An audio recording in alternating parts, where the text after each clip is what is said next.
அது எப்படி ஓ3 மாறுது அப்படின்னா சூரியன்ல இருந்து ரெண்டு கதிர்கள் வருது. ஒன்று ஷார்ட் வேவ்லென்த் ரேடியேஷன், இன்னொன்று long wavelength radiation.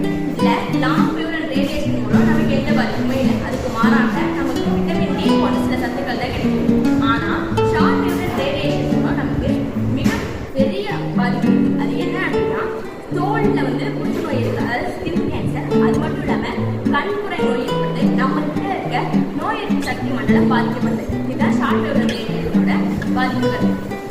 Short wavelength radiation ozone படலத்து மேல படும். சில அணுக்கள் மேல படும்போது O2வா இருக்கும். O2 தனியா எடுத்து போயிட்டு இன்னொரு O2ஓட சேரும். அப்ப ரெண்டோட இன்னொரு போய் சேரும்போது O3 மாறும். இதுதான் ஓசோன் படலம். இப்படிதான் உருவாகுது.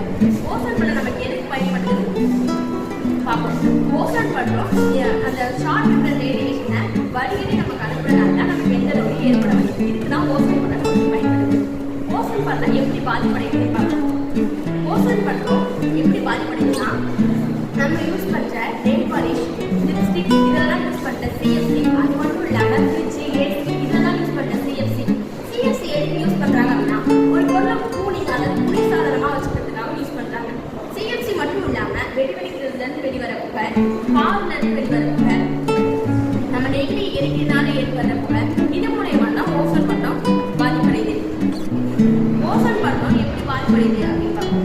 சிஎஃப்சி ஒரு சிஎஃப்சி மேல போகும். அதாவது ஓசோன் படலத்துக்கு போனுச்சு அப்படின்னா ஒரு சிஎஃப்சி 1000 மடங்கு, அதாவது 1000 ஆக்சிஜன்ல ஒரு இப்படி அடிக்கும் போது ஓசோன் படலத்துல சிஎஃப்சி மேல போயிட்டு ஓசோன் படலத்துல துளை ஏற்படுது. இப்படிதான் ஓசோன் படலம் துளையாகுது.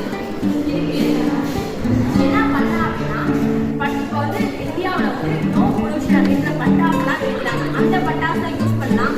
அது மட்டும் இல்லாம நெகிழி பொருட்களை எரிக்கிறதுக்கு பதிலாக மறுசுழற்சி பண்ணலாம். நார்மல் கார் பைக்கு பதிலாக இ-பைக் யூஸ் பண்ணலாம். இதெல்லாம் பண்றது